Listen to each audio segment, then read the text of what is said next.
More than 90% of counties with nearly complete results shifted towards former President Donald J. Trump in the 2024 presidential election. We see some of the most significant movements in counties with a high percentage of Hispanic voters. Out of 228 counties that are at least 25% Hispanic, there was an average shift of 9.5 points towards Trump compared to 2020, intensifying the trend we had already noted in that cycle. Likewise, the 290 counties where less than half the electorate is white saw an average shift of nearly 7 points, including, of course, a lot of urban counties. Notably, counties with a high proportion of young voters, aged 18 to 34, also demonstrated a considerable swing. This context helps explain the pronounced arrows you see on the map in states like Texas and Florida, where the statewide results jumped from a Trump margin of just plus 5.6 and plus 3.4 in 2020 to plus 14 and plus 13, respectively.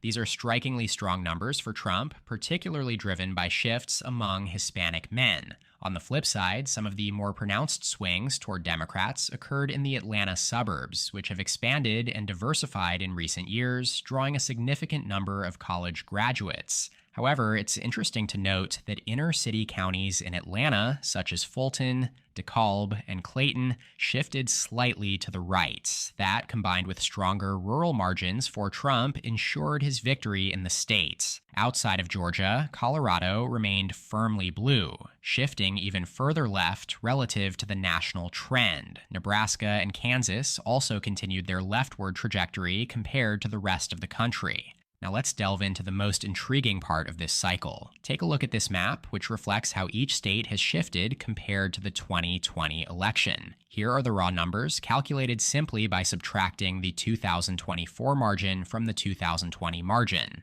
Remember, these figures are preliminary. Several states, especially on the West Coast, could still see shifts in various directions. Notably, Washington is the only state that has shifted left since 2020, albeit slightly. The most significant pro-Trump shifts are visible in the deep blue Northeast, including in New York, New Jersey, Massachusetts, and Maryland, along with the previously mentioned Florida and Texas. In California, the current margin is likely much narrower than it will be in the final count, as late-arriving absentee ballots, which are expected to lean Democratic, have yet to be fully counted. But even then, it will remain among the most Republican trending states. Here's where it gets truly fascinating, because the most significant pro-Trump shifts occurred in highly populous states. The shift in the national popular vote in Trump's favor is outpacing the shift in most states. As of the morning of November 8th, Donald Trump is on track to win the national popular vote by somewhere between 1 to 2 points, most likely closer to 2,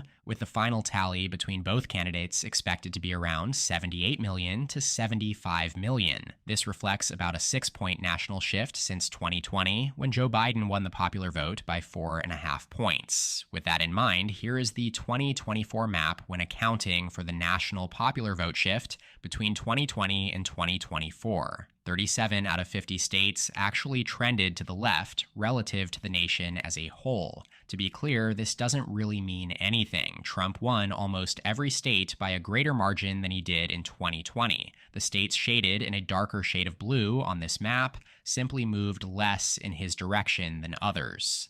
Narrowing in on just the core battleground states that swung the outcome in favor of Trump, let's start in Georgia. Trump is projected to win Georgia by a margin of about 2 percentage points, at 51% to 49%, and by a raw vote margin of about 115,000 votes. Joe Biden won Georgia with less than 12,000 votes in 2020, and for Harris to hold on to the state, she would have needed to expand on Biden's margins in Atlanta, Fulton County, and the surrounding suburbs. Thus far, however, she's gotten about the same share in the Atlanta area, while Trump has improved his vote share in rural areas and small cities by about 80,000 votes. Trump is also projected to win North Carolina by about 3 points, with a 51 to 48% vote split. The Tar Heel state was his narrowest win in 2020, with its population centers, Charlotte, Mecklenburg County, and Raleigh, Wake County, plus Durham, posting big shifts toward Democrats in both 2016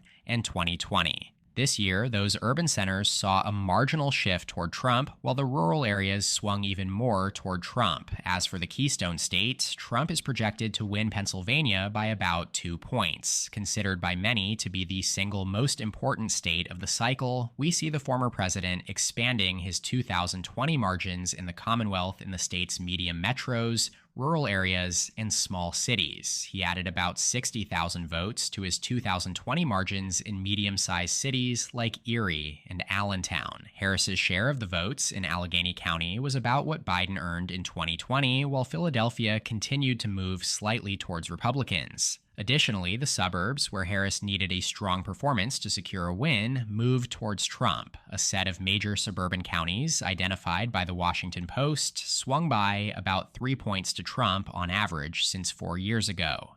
Trump is also projected to flip Michigan by about 1.5 points and Wisconsin by a little under a point, which amazingly makes it 5 of the last 7 presidential elections in Wisconsin decided by less than 1%. These were the 2 states Trump was least likely to win, according to every major forecast and as per the polls throughout the cycle. Trump greatly outperformed his urban margins in Michigan since 2020, including in Detroit and Grand Rapids. He also added substantially to his vote margins in the state's suburbs and rural areas. Likewise, in Wisconsin, Trump improved on his 2020 margins in rural areas and small cities as well as medium metros. Harris's share in the Wisconsin suburbs are about in line with Biden's 2020 share, while the vote count in Wisconsin's only urban county, Milwaukee, continues to trend similarly as well. Now, as for the 2 Southwest battlegrounds of Arizona and Nevada, we're still ways out from the final numbers. Decision Desk HQ has called both states for Trump,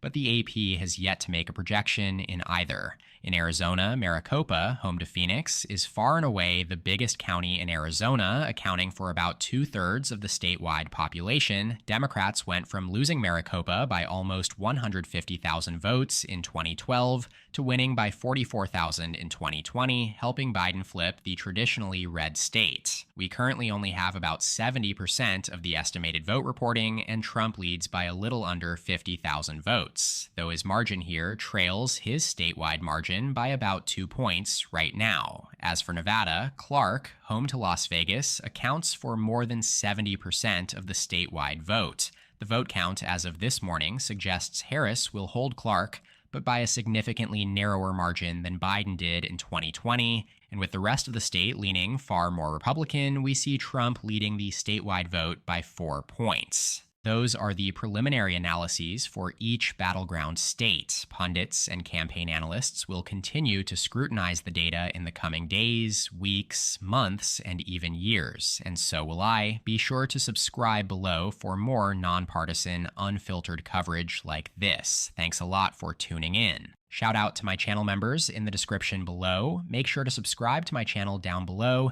and please leave a like on the video if you enjoyed it. You can check out more content from my channel here, and as always, thank you so much for watching. I'll see you next time. EP out.